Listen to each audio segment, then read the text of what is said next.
Transport ডিপার্টমেন্টকে বলবো অনেক রাস্তা আটকে আছে, স্বাভাবিকভাবেই ট্রাফিক জ্যাম হচ্ছে এর ফলে। আপনারা ট্রান্সপোর্ট ডিপার্টমেন্ট খুব আস্তে চলে, ট্রান্সপোর্ট ডিপার্টমেন্টকে যে সিরিয়াসলি ট্যাকেল করা উচিত সেটা হচ্ছে না। ট্রান্সপোর্ট ডিপার্টমেন্টে কিন্তু একদিকে ট্রান্সপোর্ট মানে আরবান এরিয়া, রুরাল এরিয়া, অন্যদিকে আছে ইনল্যান্ড ট্রান্সপোর্ট।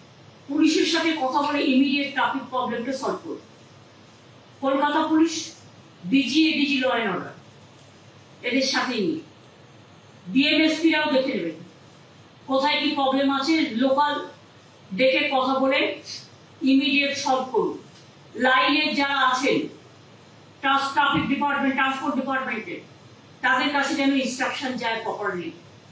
দুর্গতদের সরানোর জন্য কিছু এমার্জেন্সি গাড়ির প্রয়োজন হয়।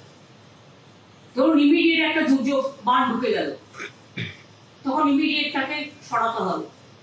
সুতরাং আপনি যদি গাড়ি আনতে 4 ঘন্টা লাগে, তাহলে কিন্তু 400 লোক মারা যেতে পারে।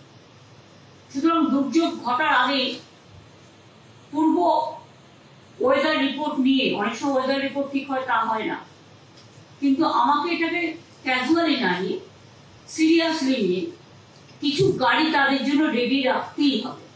মোমেন্ট মোড় থেকে আর একদম হাজরা মোড় পর্যন্ত একটা লাইন পড়ে আছে, টাউন তো চলে না। এটা ইমিডিয়েট আমি বলবো, টাউন যখন চলেই না, ট্রান্সপোর্ট ডিপার্টমেন্ট এটা তার দায়িত্ব পালন করেনি। কেন হবে? মানুষের জীবনের দাম সবচেয়ে বেশি না আমাদের ইগোর দাম? কোনটা? আমি তো মনে করি মানুষের জীবনের দামের কাছে আর কোনো দাম স্টে করতে পারে না।